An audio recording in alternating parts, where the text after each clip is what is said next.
Hey everybody, welcome to another episode of Women Petpreneurs Podcast with your host, Mary Oquendo. And I have a guest today, and my guest is Jessica Miklasz. How you doing? Good. How are you? Good, good. So the reason I had asked Jessica here is that we'll get to that. Tell me, how did you get involved in the pet industry? Sure. So I have been an animal lover for a very long time. As a small girl, I had hobby pets like rabbits and turtles and lots of reptiles. And I also had a dog, border collie, and her name was Missy. And she lived 14 years. So we went through all the stages of her life, puppyhood, and her being an awesome family dog. She actually saved us from a burglar once. She was in the newspaper. She was a really cool dog. And as she became an older dog, we dealt with arthritic issues and hip stuff, and she was having trouble getting around. So being one of the younger, more enthusiastic people in the household, I was excited to make her more comfortable. You know, like we put runners through the house. We tried little booties. We did everything we can to keep her comfortable. You know, and that's one of the things is when with great loss comes passion. And, you know, we had several situations with pets where I learned a lot. I also had a rabbit named Bugs. And when I was 9 years old, I came home and he was in my backyard, torn to shreds by a dog. And it was one of the scariest, but most eye-opening things that I had ever been through as a child. And my dad talked to me a lot about it, and it was something that kind of stimulated my passion for veterinary medicine. I worked in kennels from 15 to 22 until I was a vet tech, and I was trained to draw blood and place catheters and to monitor anesthesia. And I worked at a wonderful 15 doctor practice in Annapolis, Maryland, and I learned so much there. They were amazing. They really took their time to teach me. And that's something that I appreciate in my career, because I worked at many different vet hospitals, but not many took the time to teach somebody that was so young. And I also did a 4-month stint at an emergency center. I worked overnight, and I saw things that I personally couldn't continue to do professionally. But I wanted to stay in the pet industry. So I did end up going back to a general practice that focused on house calls. And I really liked it because we would go into the person's home and we would do a really thorough exam and talk to them about the pet's history. And it was very focused on the individual. And I hadn't really experienced that yet in my veterinary medicine career. So the fact that they would take their time and work with the animal and answer all the questions for the client, it was just a beautiful thing. And I really appreciate what I learned at that practice. So veterinary medicine would be where I started. We didn't actually start grooming until we've been grooming for 12 years now, but we started grooming English sheepdogs and old English bulldogs and the really nasty, yucky ones that nobody really wanted to do.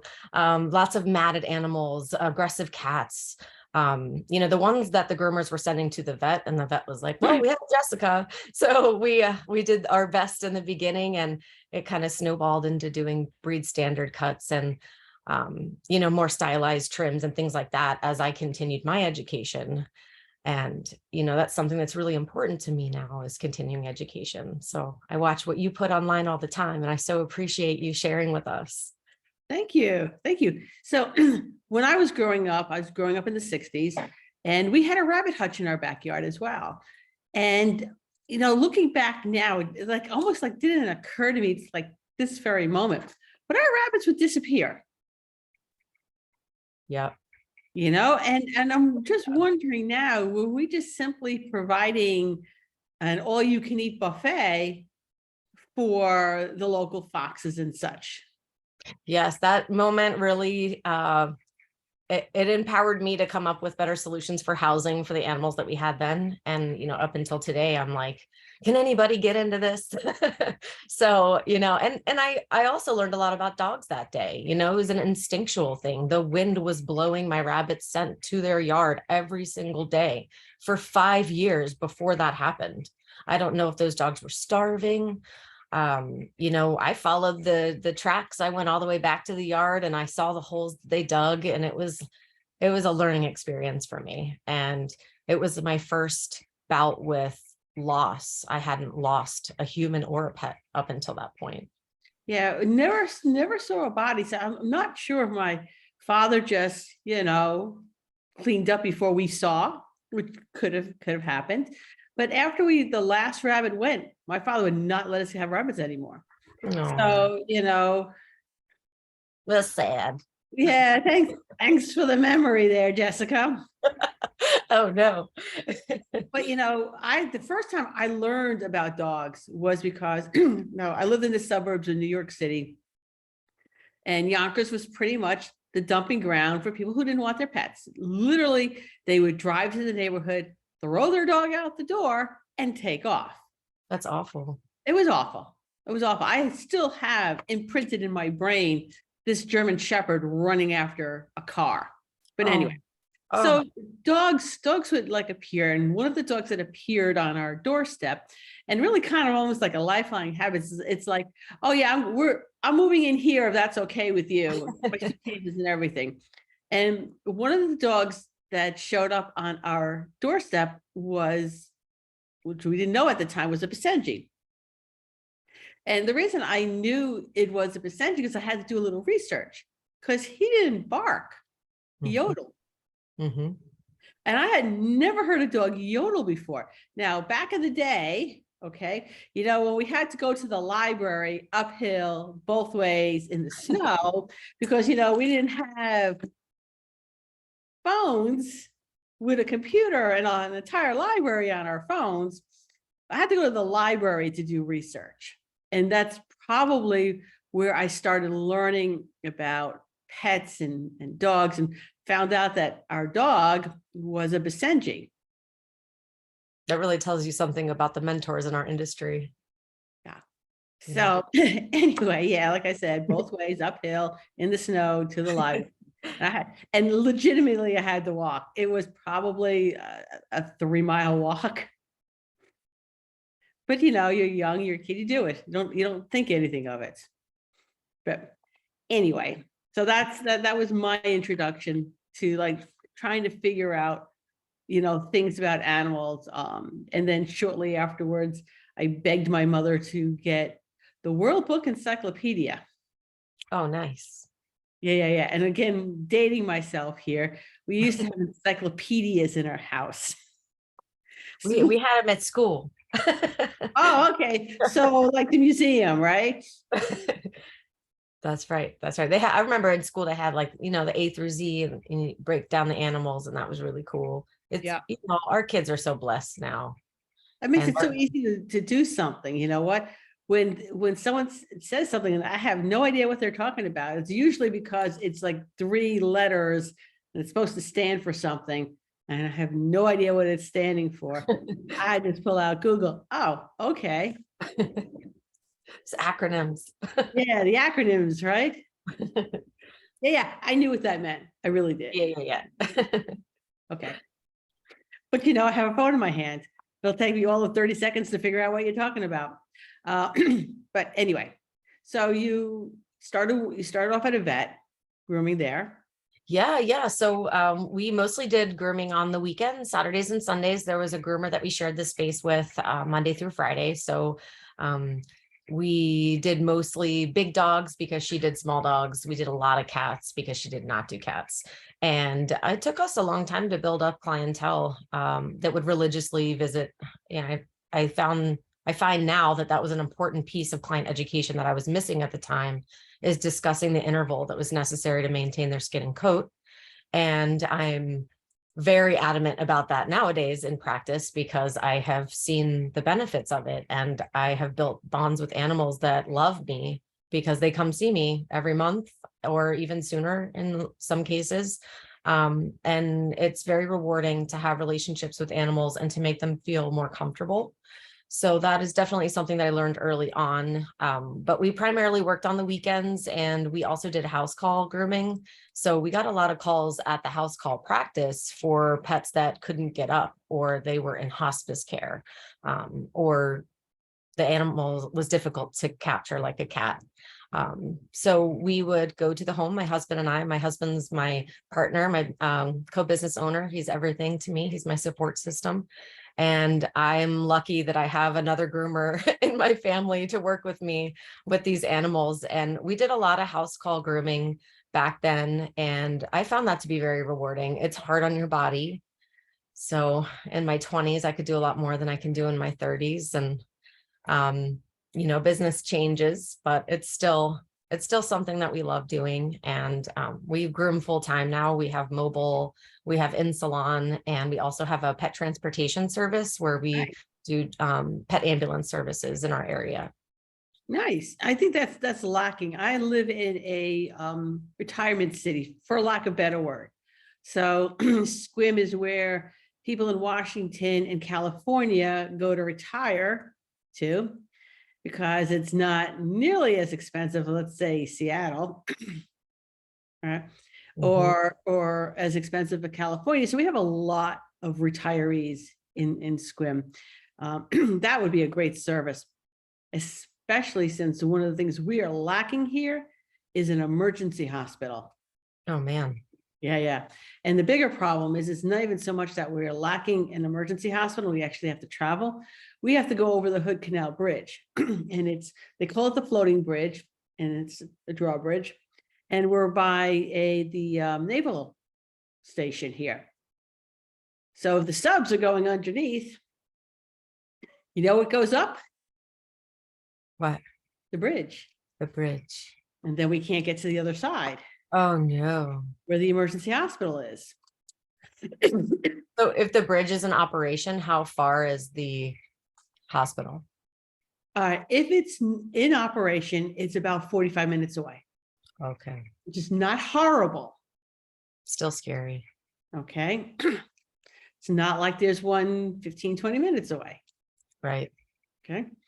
So 45 minutes, no traffic, and the bridge is down. If that bridge is up, it depends on why it's up. Wow. Yeah. When I go to the airport, I leave myself an extra hour. Oh wow. Yeah. How about grocery stores? You got those around you? Oh yeah. We've got everything. That's good. Very cool. I've got my Costco, so I'm happy. You're good. You got your Costco. I got my Costco, and that sealed the deal. So, but there's a Costco here. We're good. We're set. You know? So, but yeah, I think that an ambulatory service would do really great here if that was available.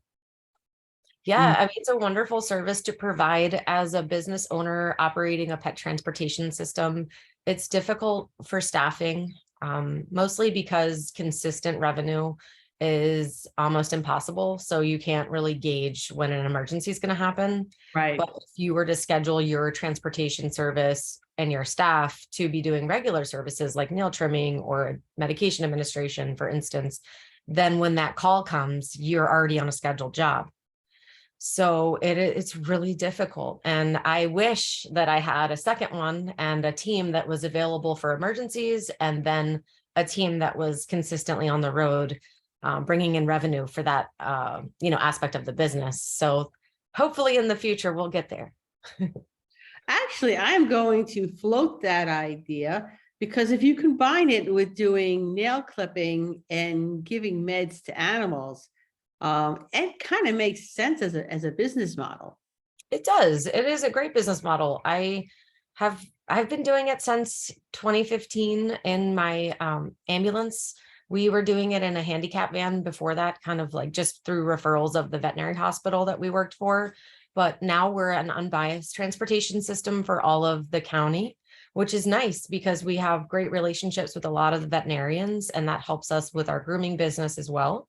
So we find it to be a great supplemental service to provide, and it can help people with Great Danes and St. Bernards and Newfies that might have trouble getting into their car just for grooming. So we do have, concierge services available to our clients, to the grooming salon and back to their home as well.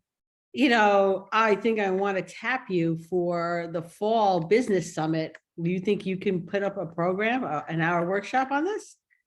Oh yeah, I'd love to. That would be so Okay. cool. Okay, so the business summit that I'm doing in the fall, I'm not sure if it's August or September. I will give you a holler and get you on board for that. Awesome. That would be great. Okay. All right, getting back to topic at hand. Right. So you also have another project that you have going, the Companion Animal Network. Yes, yeah, we're very excited about the Companion Animal Network. I'm What glad was you asked. what's what made you do that?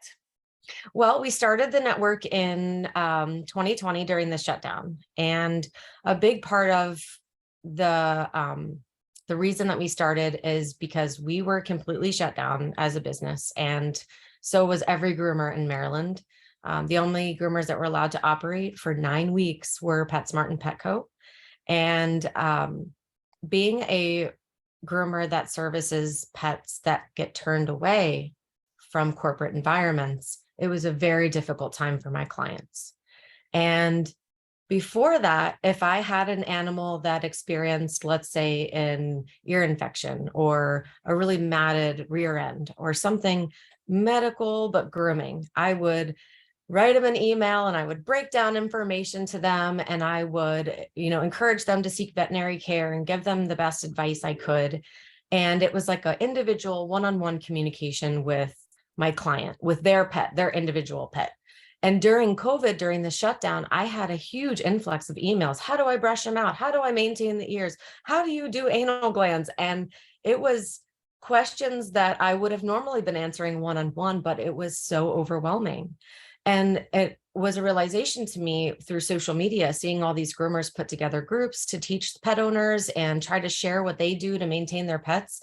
And so the cool thing about Companion Animal Network is that it allows you as a professional to add information to share with your client or with your peers. And you're able to filter that content to the audience that you're seeking. So if I were to put together a video about the importance of trimming your dog's nails, I think a groomer knows the importance of trimming the dog's nails, but a pet owner needs that information. So we can filter it directly to that audience, and we can share information with the pet owner that normally would have been concealed. And that could be, why do we charge so much? Why does it take so long for us to groom an animal? Why do I need to give them breaks? Like, why is expedited service not the best thing in every case? So many different subjects that we can bring to the network. And so it's a platform, but it's mostly an unbiased, positive area. If you were to create an article on the network, folks cannot go on there and comment, I don't agree with you. This is wrong. You're hurting that animal, similar to the way that they could comment on Instagram or Facebook or TikTok. And I find that to be a reason not to post sometimes. If I go into a group and I'd like to share information, but I'm afraid of the backlash that I might get, I don't share because I don't want to feel bad about myself, even if what I have to share is going to help the industry or help pet owners. So I found it as a place where we have the functionality to share blogs and podcasts, like your podcast can go on there. And we can also put together videos, and we can share videos that are already existing on the internet. And what we do as a company is we use veterinarians and professional pet groomers, and we filter that media to make sure that it is appropriate. And it also shares our mission: positive, uplifting, and continuing education. So it's really exciting. It has a lot of functionality that we can take advantage of as we get more people on the network. So I encourage anyone who's listening to join. It is free for pet owners and pet professionals to get on the network.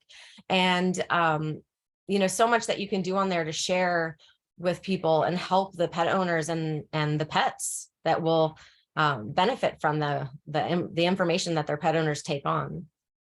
Okay. You know what? And you make a really good point, because my plumber doesn't expect me to know what his job is. Okay. But I have an idea that, you know what, he's underneath my sink and he's messing around with pipes. I have an idea what he's doing. Mm-hmm. Same thing with my car. I have an idea of what he's doing. Okay. But I think with our industry, they don't know what we do.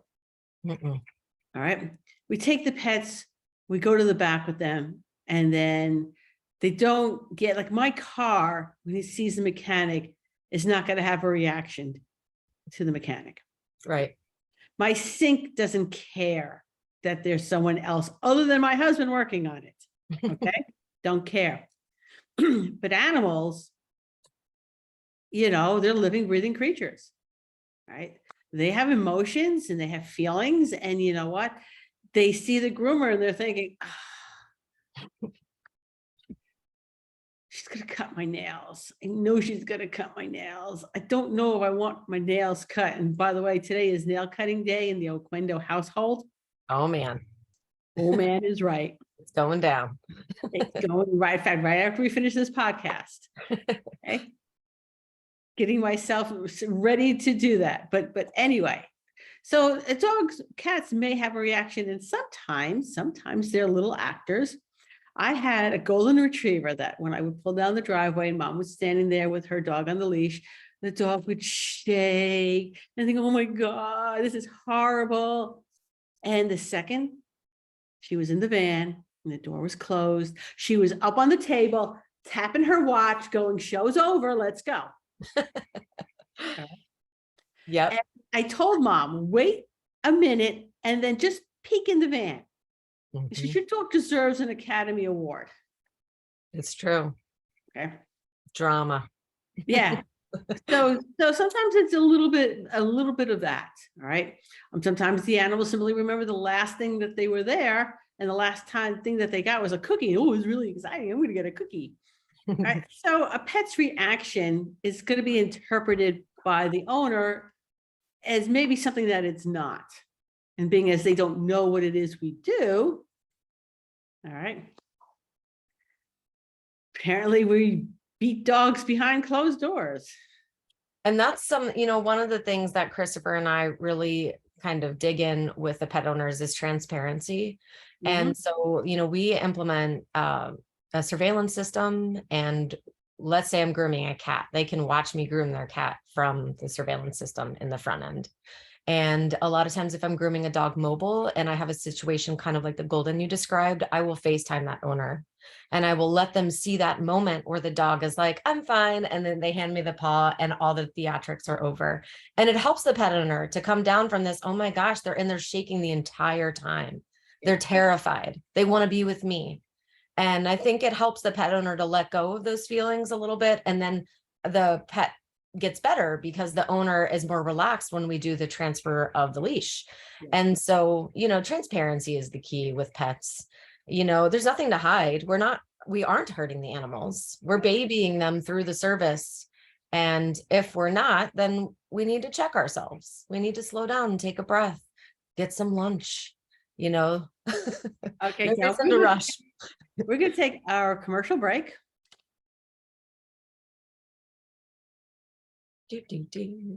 And we're back. Okay. So again, for you YouTubers who are seeing this lovely head of hair today, the commercials here are edited in later, so you guys never get to see them. But anyway, so I'm a huge proponent of video anything. Yes. Okay. It protects you. All right. I can remember there was a mobile groomer. It was upstate New York, and it wasn't the owner that dropped off the dog. It was like the friend of the owner. And so when he handed the dog off to the person picking it up, the guy took the dog and the dog got away from him and was hit by a car. But he didn't tell the owners that. He said the groomer must have done it. That's terrible. It was terrible. That mobile groomer was getting death threats over that. Okay. And only because there was a video camera on the outside of an apartment building that caught the dog being hit by a car. Okay. So videos, we can call it surveillance, but video recording protects you. If you do like with the FaceTime and the live streaming, that shows the owners that, what goes on without the owner being present, because it's the owner for most of the time that causes more problems because the pet is reading their emotions, and their emotions are high and anxious. So now they're anxious because their owner is anxious. It's very true. Yeah. We see it all the time. You see it all the time. One of the people early on, I learned that lesson really quickly in mobile. Probably the only time I just sat there, handed the dog back to the owner and told him, please leave my van. Oh no. No charge. I'm out of here. Don't Mhm. call me again. No. Okay. But done nicely and professionally, not get out of my van, though that's exactly what I wanted to say. But anyway, so I love cameras. There's so many different systems that you could have. So in your van, all right, so you could do FaceTime. Do you have anything else in the van? We have a GoPro, but it's more of like a recorded video. And with FaceTime, you can live with the customer. Christopher does TikTok. I don't have enough followers, so if you guys are listening, please follow Companion Animal Network. And one day I hope you know what? Here's the thing. I gave up. I gave up on TikTok. I'm trying instead to grow the YouTube. Cool. So if you're listening to this, find us on YouTube, please. Okay. Yeah. And like us over there too, because I would really like to get those numbers up there so I could do stuff on YouTube that I can't do because I don't have 1,000 followers yet. Mm-hmm. I don't know what it is with that number. Yeah, I mean, it's something with the algorithm, and you have to be super consistent, and it's hard for pet groomers because we're working. Yeah. So I wish I could be that consistent on TikTok. Yeah, well, so anyway, if you get up to 1,000, let me know. Maybe I'll give TikTok a try again. I don't know. I'll let you know. I'm like, well, Jessica did it. Well, maybe I could do it too. Anyway. So here we are, not on, well, at least I'm not on TikTok. All right, where do you see, where would you like Companion Animal Network to be, say, in like, I don't know, 5 years? I would like to be sharing good information on the network. I'd like to have a robust area with a lot of content to filter through as a pet owner, and not just for pet professionals. I find when I'm creating content, a lot of times I'm talking to another pet professional because I'm very technical. And I really need to simplify how I describe things when I am creating content for a pet owner. And so I'd like to have a lot of people working with us collaboratively to share this information with the pet owning public, and not just the grooming industry, but the veterinary industry, animal nutrition and behavior. All of it, all of it matters. All of it's just as important to the other aspect of the industry. In veterinary medicine, I find that they're lacking grooming skills, and grooming, we're lacking behavior skills. And veterinary medicine, I mean, geez, they could really slow down. They could really take their time, and they don't. And it's unfortunate because I take a pet that I have turned around completely on the table, and it will go visit the vet, and it will become all the way back to square one. And it's unfortunate. So I think sharing techniques with each other is important. And so I'd like to do like unboxings and sharing products that are really effective, and why, one that comes to mind for me is Groomer's Goop. I love Groomer's Goop, but there's a lot of people that say it doesn't work. I don't like it. It makes them feel greasy. And I really would like to share how it works for me, like how I'm using it. I let it sit on the skin. I apply it on a dry coat. I shampoo afterwards. There's things that I do, and there's a reason why I do it. And that kind of stuff needs to be shared. And, that goes with frothing and masks and conditioning treatments and applying oils. There's so many things that we are dabbling in as groomers that are helping pets, but I don't think we're sharing the information quite as positively as we could, if that's the best way I can put it. To positive educational training right now. The February summit is the product summit. Nice. And is it June? And the June summit is going to be another skin and coat summit. Awesome.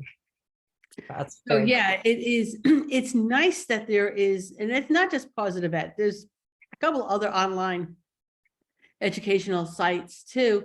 And it's nice to see education becoming more and more accessible. And the things that we really need to know about, skin and coat, behavior, that's another one. Mhm. My daughter, who was a young groomer, I felt was getting bit too many times. And I'm like, when was the last time you took a behavior and handling class? Mhm. It's important. You're missing the cues that they are telling you that they're going to bite. Mhm. Yeah. And there's, equipment, the groomer's helper is amazing. And I use it on every table. And I think it's so important, especially working with animals that don't appreciate the grooming service. I can stay out of the bite zone and I can still keep the job moving forward. Those animals deserve grooming too. They deserve veterinary care too. It blows my mind that veterinary medicine does not use grooming tables now that I know how to properly use a grooming table. And I got my first dog that needs haircuts. She's a poodle. Her name's Moon. She's actually passed out right here. And she is a chore, as we know, standard poodles are. But I have learned so much about helping a dog to stay calm and comfortable in the center of the table. And, I've learned that with pets, but now that I have one that's with me all the time, and it's like she naps on the grooming table while I groom another dog. It's like her safe place. She appreciates it. And, kind of the same thing with pet owners and crating. They're like, oh, I don't want to put my pet in a crate. That's mean. And I have a different mindset on that because now I know that it is a safe place. They like it. It's comfortable. What would they do in the case of an emergency? It is completely necessary to train your dog how to be comfortable and calm in a crate. And I feel similarly now about tables. I'm just surprised that in veterinary medicine, when we have tables and groomers helpers, that we're not using them. So I'd like to share that with the grooming industry. I mean, I know Chuck would be so excited. Or the veterinary industry, I apologize. Yeah, so with the crew dogs before, was my golden retriever, and I had my crates in the living room. And one of the crates, Ricky's crate, actually had blankets over it. So it was more of a cave for him. And once a year, we would be the summer camp for my mother-in-law's Chihuahua. And he would come to visit for a couple of weeks. All right. For some reason, that Chihuahua claimed Ricky as his own. Like that was his personal pet or something. And when Ricky saw that dog walk in the house, he ran to his crate, begged us to close the door. Oh my. Yeah, that was a safe space. Yep. But when you use crates properly, that's what they are. They're a safe space. Yep. Ricky would come to, and then after Ricky Spear would come to the pet first aid classes as a demo dogs. And I always had a crate set up in the room for them because when they had enough of people touching them, they would go into the crate. We're done. I need a break. But they knew that. They knew that was their safe spot and nobody was going to force them out of it. They would come out when they felt ready to come out again. It's true. And I think, as groomers, we learn that from trying it and succeeding. And pet owners are very hesitant. As a vet tech, you can find every single animal. They are not to have any contact with other animals.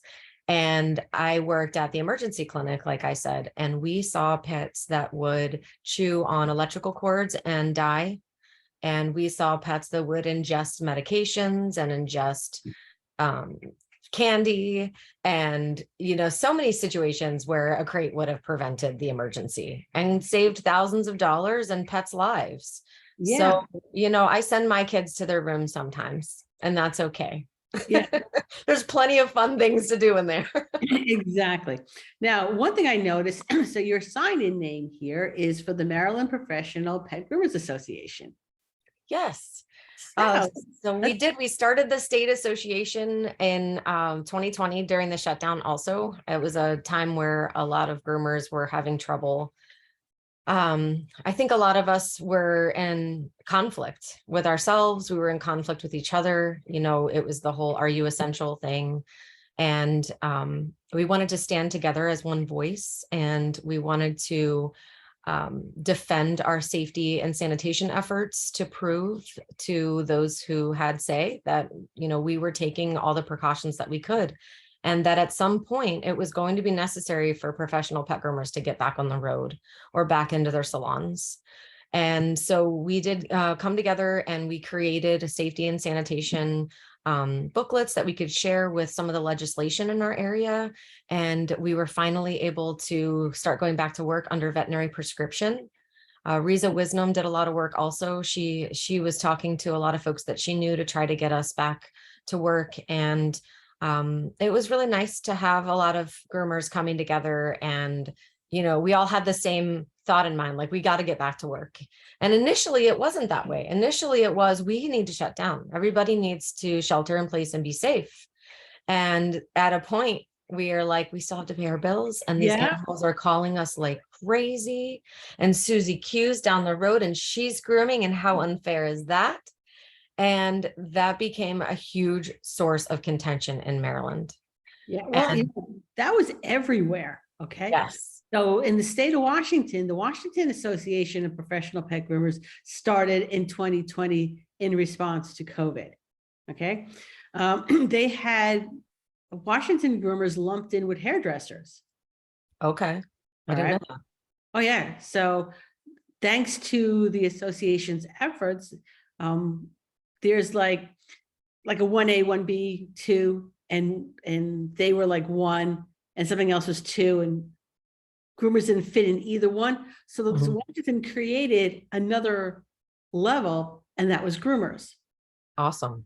Yeah, because apparently our governor, who obviously not a pet owner, thought that when you get your pet groomed, the owners had to be there, standing right next to you while you were grooming the pet. Oh, that's interesting. Yeah, we thought that was interesting. That'd be like, no. Not usually, but. No. I can, in my entire career, all right, there was one instance that I allowed a pet owner in my van, and it was because she was a Scotty and she knew how to handle her Scotty. She was also the editor of the local paper. So when I tell you that I knew what's going on before it actually hit the press, I'm telling you the truth there. Okay. She was a great person to have a conversation with. And sometimes I would let kids in because, kids are not adults. All right. They don't make their dog nuts. They also clean up after you. Literally, they'll be like, can I help? Yes, you can. See all that hair? Put it in the garbage can for me. Would you like to pick out a bow? Oh, we could pick it. Yes, you can. I liked having kids in my mobile grooming van. The adults, not so much. So much. I get it. Chris and I also like sharing just the positive aspects of grooming with kids, because I think a lot of times when kids think about the pet industry or what they could do as a career, they're like, I could be a vet. And it's like the first and only thing for some reason that is mentioned. And so, I think it would be so cool if groomers were visiting high schools and talking about the industry and how, if done right, if you have policies and you really, put your guidelines up, then it could be pretty lucrative and rewarding as a career. And so I think it should be something that people are considering as an option. One of my clients calls me up one day. They had a minivan, and apparently the kids were playing mobile groomer, and they put the little pool into the mobile grooming van. The dog in the pool, and Dad caught them as they were filling up the pool with water in the minivan. Oh man. Yeah. He says, I had a couple of gray hairs and I made it before he had to dry out his van. But I'm sure he'll look back on that and laugh. But, his kids were playing mobile groomer, and he was not the first owner. I've had probably 2 or 3 owners tell me the same thing. Their kids were playing mobile grooming. That's so cool. Yeah. See, you're making a difference. So at least one of them will be a groomer. At least one of them will be a groomer. Okay. I hope so. With a van. Yeah, we do need them, don't we? Oh my goodness. Yes. Big time. Okay, we're struggling with that in our state for sure. We're everywhere is struggling with that. And so this is where the problem lies. Not enough schools. And like you said, you know what? Guidance counselors. You want to work with animals. Okay. Marine biology, veterinarian. There's no talk of being a groomer. So Right. in the high schools and the trade schools, it's not offered. The only trade that I've ever seen it in a trade school, and it was just part of their animal sciences, was like a couple of weeks Mm, on grooming. not And long. really, I wouldn't hire the kid as a bather afterwards Mm, based on that. Okay. So it's not in the trade schools. It is a viable trade. mhm. Okay. There is not enough grooming schools to start off with. It should be something that is offered with community colleges as well. And that's few and far between. Yes. Okay. So there's not enough educational opportunities. So therefore, the options then become apprenticing, which is not a bad option, Mhm. but it's not organized for most people. It's somebody is then hired as a bather with the thought of the education there's not consistent. Right. All right. Some people do it really well. And I hands off and kudos to you for doing it well. Mhm. Think about setting up a school if you're doing it well, because we need the schools. But setting up a school is not easy. Mm-mm. Okay. There is a lot of hoops to jump through. One of my students, Stephanie Calhoun, just opened up a school in Wisconsin. And it Cool. literally working with the state to get everything in place was close to a year. Wow. It's ridiculous, and it's not like she was dragging her feet. She was just moving it along at their pace. Mhm. Now, Christopher and I are working with the Anne Arundel Community College to create a pet grooming 101 course. Good. So we're really excited about that. And I am concerned because the requirements for me as a groomer are nothing. And I'm not going to put together just any willy-nilly curriculum, that's for sure. But to, to see what the college is expecting is kind of disappointing. And I'm glad that I'm going to be involved because I take it very seriously. And I hire from this pool of candidates that, might graduate from a course like that. And so I'm going to put my heart and soul into it. And it's probably not going to make very much money for my family, but I think it's important to our industry and Maryland to have more groomers. And also vet techs, for vet techs to have passion related to skin, because they don't want anything to do with it. They're not plucking ears. They're not expressing anal glands. They're not even doing nail trims around here anymore. They're sending them all to the groomer. And while I appreciate doing those services, it's hard. There's a large volume of people calling me that I cannot even try to help. Yeah. And I think the veterinarians should still be doing vet tech style services, but it's sad because working in the veterinary industry, not everybody in the room even knows how to trim nails. And, as a vet tech that trimmed nails before I became a groomer, I'm a better nail trimmer now that I'm a groomer. I trim so many nails a day. I'm just better at it. But they should definitely be learning these basic skills that manage those pets' comfort. I mean, it is a medical thing. When I lived in Connecticut, my vet had several people on staff that knew how to cut nails. And I would just drop my dogs off because, I got dachshund and dachshund mixes. Oh yeah, they need it. Always. And again, if you hear screaming, all right, it's probably me because I'm cutting my dog's nails today. But there's 4 of them. You know what? I wish I had like an in-home service. So if you're listening to this in Squim, all right, think about, in fact, I'm literally going to have a conversation with someone. In-home nail clipping, doing meds, all sorts of like a supplemental service that you ought to think about doing that, Yep. I'm not gonna have to cut my dog's nails. And for the groomers on board, dachshunds, got dachshund mixes here.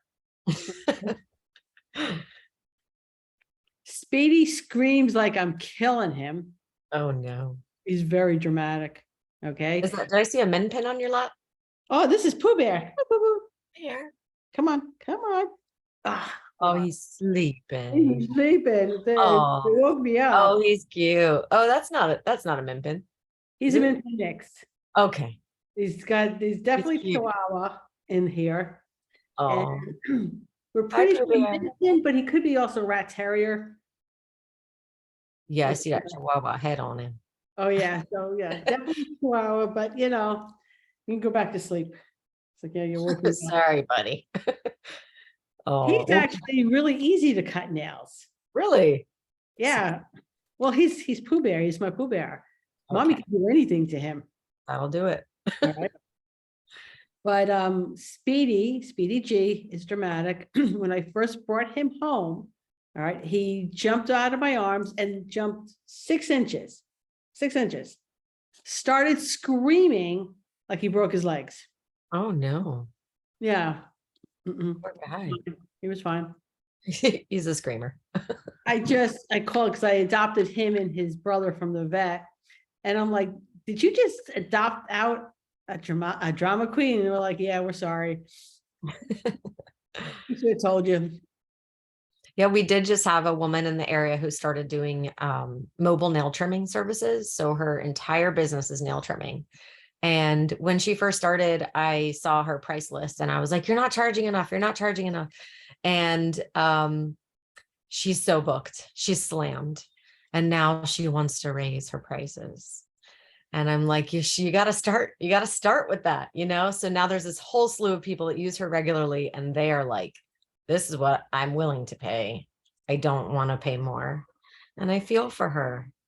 And, honestly, she could probably not trim the nails of any of the dog's nails that she's trimming now, take only new clients, increase the price and be booked. And so what a time in our industry. We're just at such high demand and we're not charging enough. We're not. And this is my recommendation for her. Okay. Take her client list and divide it into quarters. To the first quarter, raise those prices. Okay. When she sees who's staying and who's leaving, fill up that. Then go on to the next quarter, raise those prices, see who leaves. This way it's in increments. Mm-hmm. So she's and still keeping the people who are willing to pay the price. Yeah. And so you're only losing at best a quarter of your clients at any given shot, giving you the opportunity to get new clients in at the correct price and keep doing it until you get up to where you need to be. Yeah. Yeah. I mean, I think it's really cool how we could probably just niche on something. Like I've been really getting into grooming rabbits and, Angie? I do. I actually learned about her through you, I believe. And I've been watching her and I saw she just put out a new book, which is very cool. Yeah.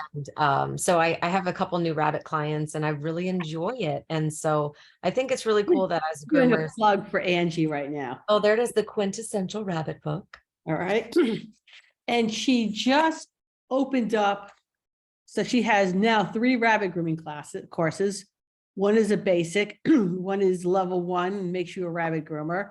She just got her second class up, which makes you a certified rabbit groomer. And she's working on her last one, which will make you a certified master rabbit groomer. So cool. So kudos to Angie. Yeah. Thank you, Angie. We appreciate you. I've learned a lot, honestly. Seriously, if I was still grooming, I would consider rabbit grooming again. Yeah, it's a lot of fun. And those rabbits need us. Yeah. Those bunnies, they're poopy butts. They really do need us. And, Yeah. Along with that comes guinea pig nails. So, hey, I'll take it. Okay. So words of wisdom. What words of wisdom do you have for people who are listening? Okay. So for pet owners that are listening, I would say to remember how important that animal was to you before you obtained it. when considering the interval for grooming and veterinary services. So I can think of my poodle and how much money and time and planning went into getting this poodle. And if I were to drop off of her grooming services, I wouldn't be doing right by her. And it's unfortunate how many pets that I see that are beyond need of grooming. And it could be just nails, but it could be also be ears or skin. Matting is incredibly uncomfortable. So we should be grooming our animals before they get to that state. And I don't think it's fair to put the pressure on the groomer to have a specific end result to that animal. Their physical appearance, I think their comfort is way more important than their physical appearance. They will look like themselves in no time when their hair grows back. So interval for grooming is so important. And for pet professionals, I think having the patience with the pet owners for not understanding. They do not know. They have never worked a grooming day in their life. They've never actually properly bathed their animal. So they don't know what steps go into it. They don't know the equipment. They don't know any of it.